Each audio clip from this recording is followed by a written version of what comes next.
I think that the real thing that we need to look at is a culture that has been established by Rupert Murdoch in his bottom-end institutions like News of the World, in which any tactics are permissible in pursuit of the story, no matter how reprehensible. And that has been the brand of journalism that Rupert Murdoch has encouraged at his low-end newspapers. He has taken an institution, much like Nixon took the presidency, which is intended for high purposes, and turned them into low purposes in which his people have been doing all kinds of things for many years that responsible, respectable reporters and journalists have no business doing unless they want to be considered thugs and criminals.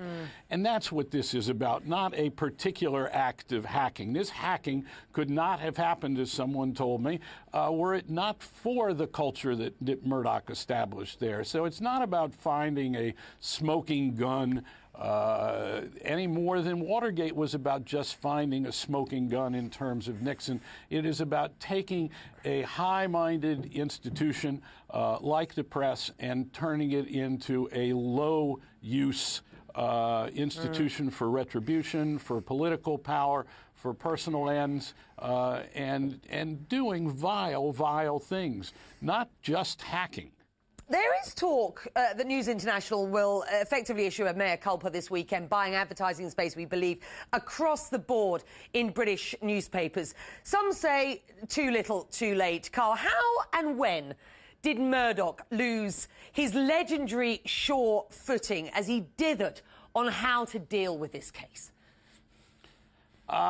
Because finally the political class that he has so controlled in Britain has turned against him, because people became outraged at a certain point when his tactics, which he has used all over the lot, were extended to the royal family and to the victim of a murder, when it no longer was just about celebrities. Remember, Rupert Murdoch has trafficked in gossip, sensationalism, manufactured controversy at the bottom end of his newspapers for a long time.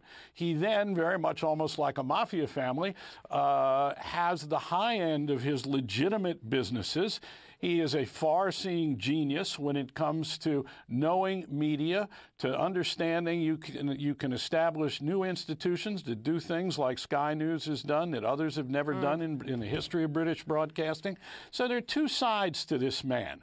But the whole empire that he has been building all these years has been built upon this low business of personal exploitation, of journalists willing to do anything to get the story. OK, and many people agree with you. I guess there will be those who say this is a guy who was spending $1 million a day in the 1990s. He nearly went bankrupt. He's built up an organisation. Maybe it's too nepotistic at the top. Maybe they won't survive forever, the Murdochs at the top of News Corp. But he's been a successful businessman.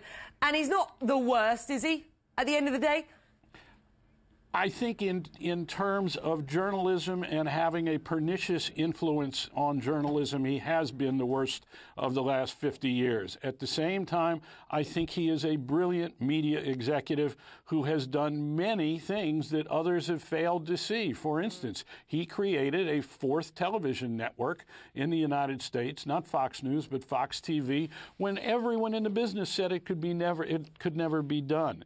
At the same time, he also created Fox News, which has nothing to do with what real journalism is, which is the best obtainable version of the truth. Fox News really is again about manufactured controversy, about ideologically driven reporting.